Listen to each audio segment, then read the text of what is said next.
Siapa dekat sini dah tengok wayang cerita gayung? Pat Beto tak usah cakap lah. Yayan Ruhian ada, Nabila Huda ada. Diorang punya lakonan mantap.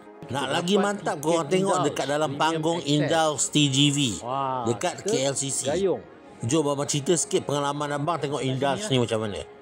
Abang Putra pun ada. Tengok dulu Dah tengok baru kita komen. Okey. Tiket dah premium, so baju pun kenalah premium. Ni baju abang ketika abang datang tengok cerita gayung dekat panggung Indulge. Jom tengok ambience dia macam mana. Okey, sebelum korang masuk, okey ni abang punya sponsor lah. Lepak jumpa kawan-kawan dulu. Hey, abang busy. Abang busy. Bawa baju bos. Bawa baju.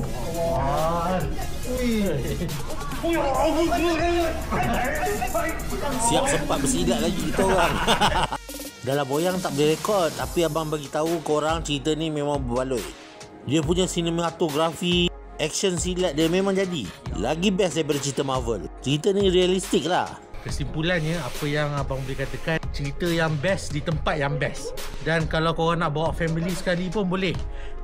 Tiket pun tak mahal guys. Senior, orang tua, RM10 je. Bermula daripada RM10. Termasuk kanak-kanak, bermula daripada RM10.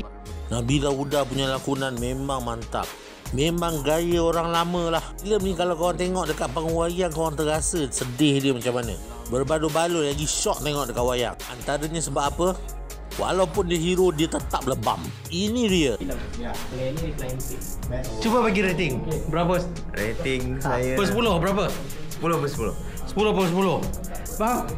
Okey, disebabkan tadi masa mula-mula dia slow sikit. Bila tengah-tengah tu dia dah okey sikit. Bagi 8.7 per 10. 8.7 per 10. Kau beli kita. Bro. Kita semangat kemelayuan. Kita bagi 10 per 10. 10 per 10. Bang, berapa bang?